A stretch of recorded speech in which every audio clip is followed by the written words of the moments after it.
Hey everyone, welcome back to our channel. If you're new here, please subscribe. I'd really love that. If you're returning, how you doing? Grab that coffee. Maybe a snick snack 2, 3, 4.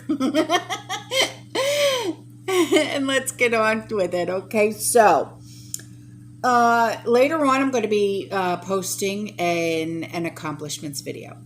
And if you're new here and you don't know what an accomplishments video is, what I do is a lot of people will send in pictures or just a brief description of what their prepping accomplishments is. And I'll put everything in a video, okay? And this is so we can grow together as a community and we can learn from each other and get ideas off of each other, okay? So stick around for that because those videos are really awesome. All right, so let's get into the dirt. All right, so this Food Shortage Watch and Prepping 101. Reports of animal pet feed plants are closing.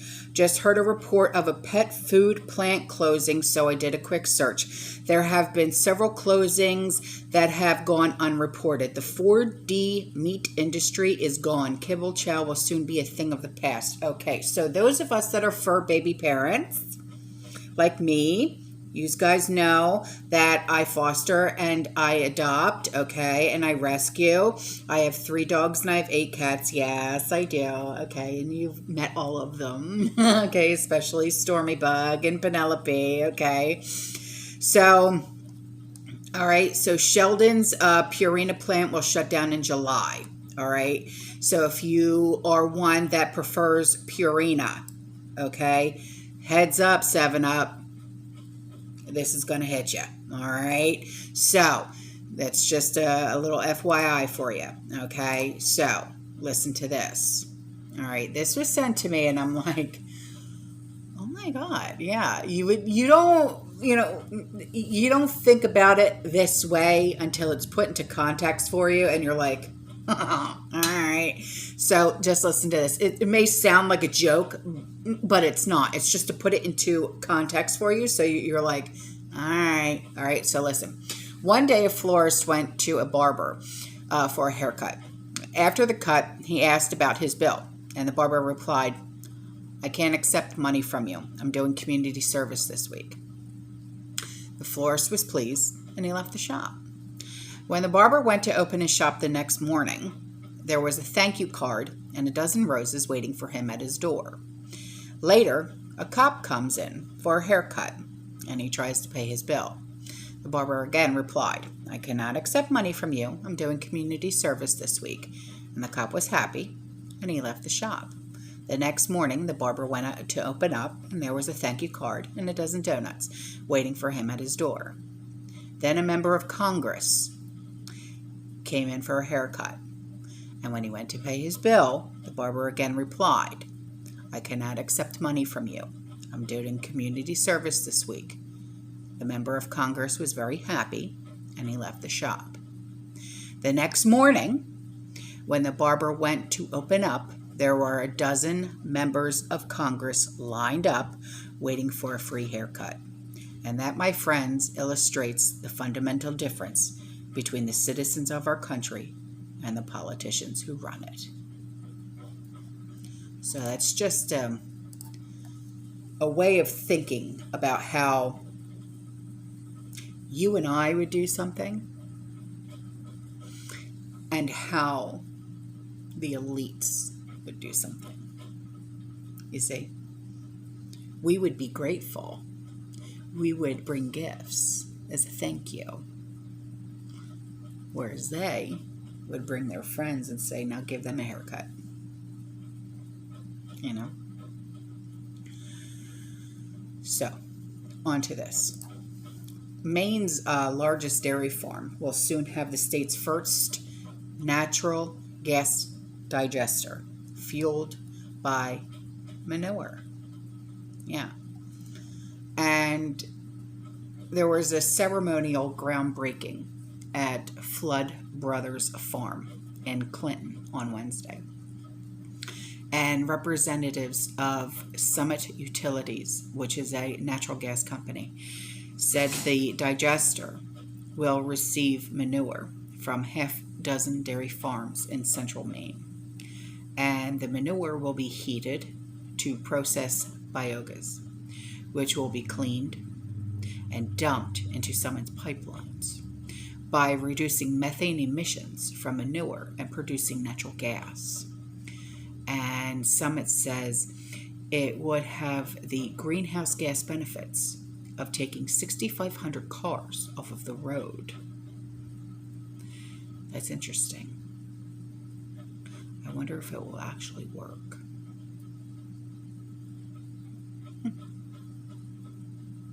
So I will leave that link in the description box below for you guys. Okay, so on to this. This was sent to me by my cupcake girl, who I love and adore. She said, this is the #1 thing to hoard in 2022. Now that word, you know, gets under my skin, little Miss Cupcake. But I understand why you sent it. So according to leading industry sources, grocery stores across the United States are worried about food shortages. And experts say more grocery hoarding may come as disruptions push America's food supply near its breaking point. Okay, so you know how I put out that 2-minute video yesterday about stocking up on paper goods and canned goods? Okay, so listen. As a result of this crisis, survival food is more important than ever. If you don't take action, or God bless you, Ridley, or if you stockpile the wrong foods, you could be setting your family up to be hungry in a time of crises. Now, it sounds harsh, but the truth is, too many people with good intentions are making critical mistakes with their survival food.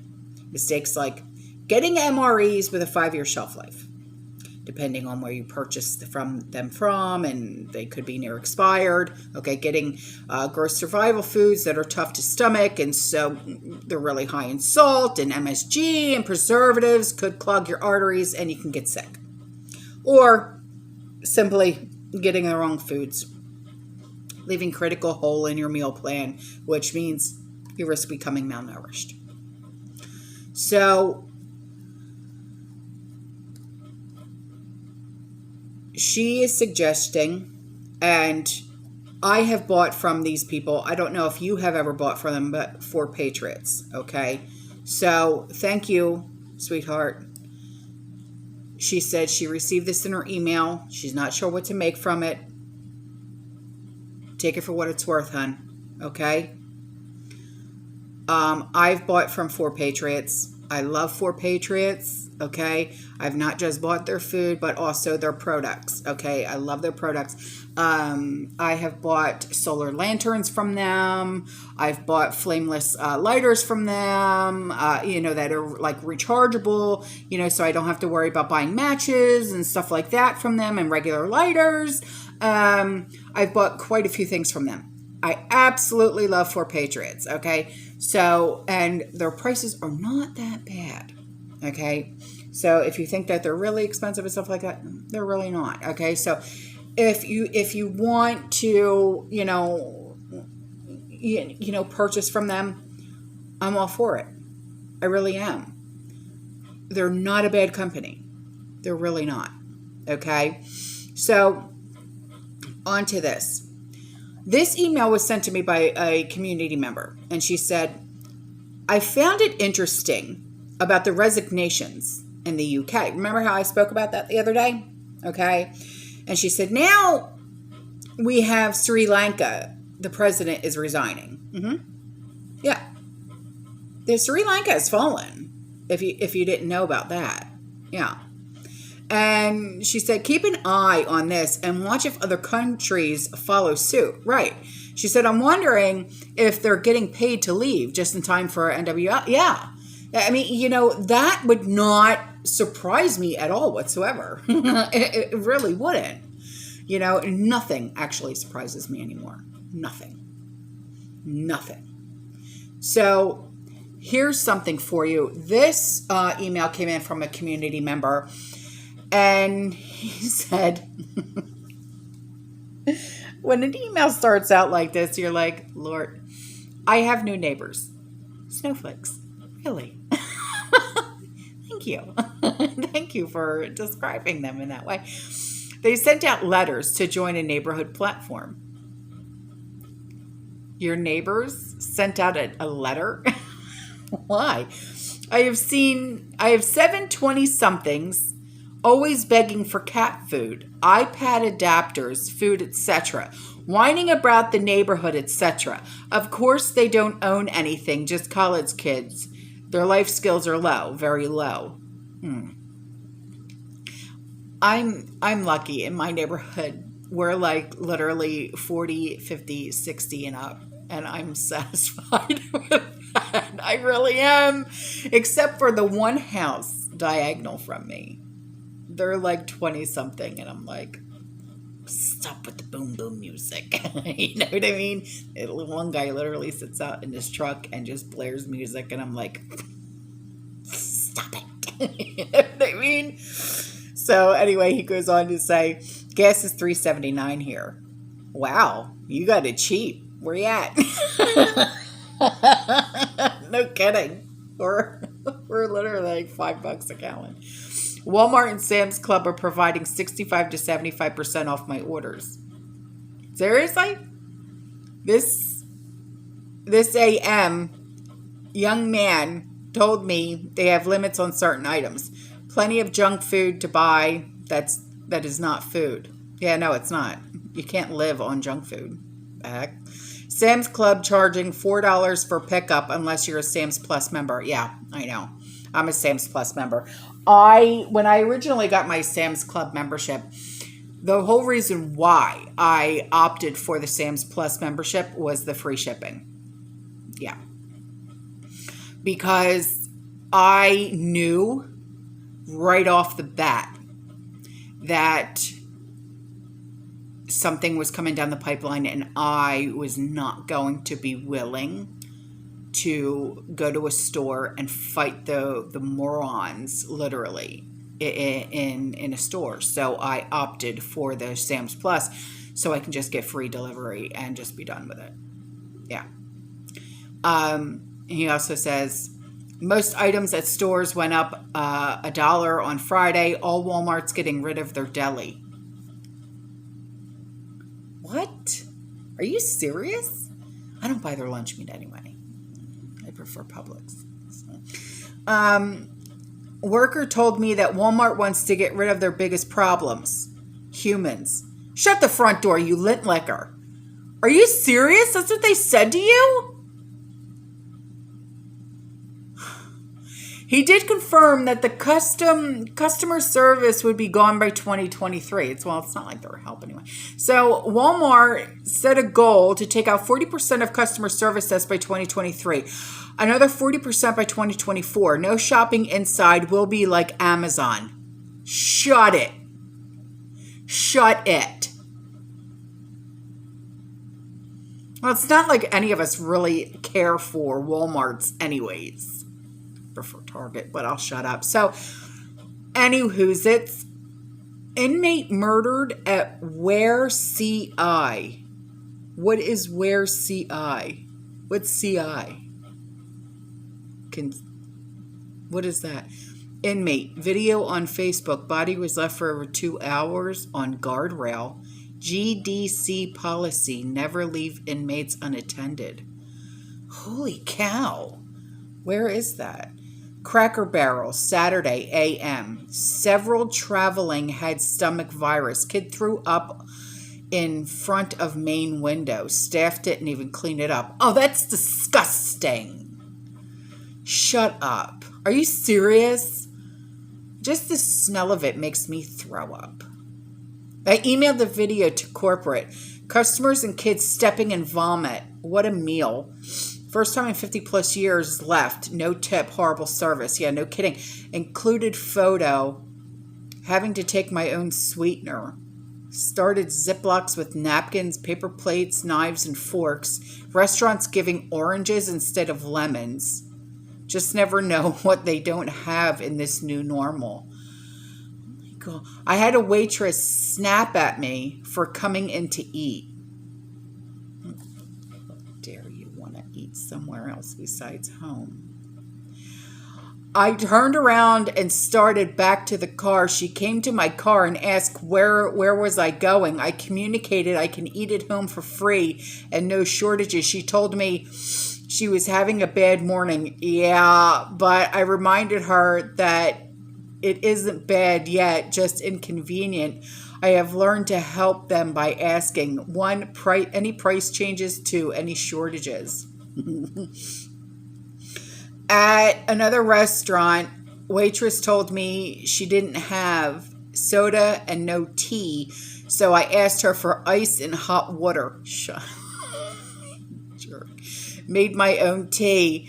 She was stunned. I ate my meal. She was going to charge me for water. She did not. I left her some tea bags. You're wise ass. So some restaurants charging for water 99 cents. They just add it to the meal. Customer has no choice. Bring my own bottled water, thanks.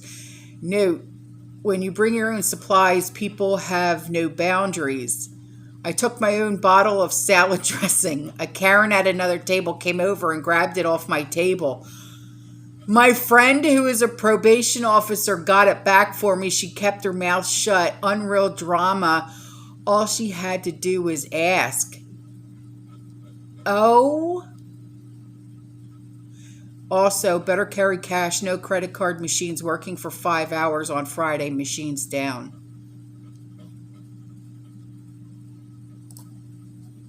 Oh my God. And this is the picture that he sent, that he brought his own sweet and low. You're a wise ass.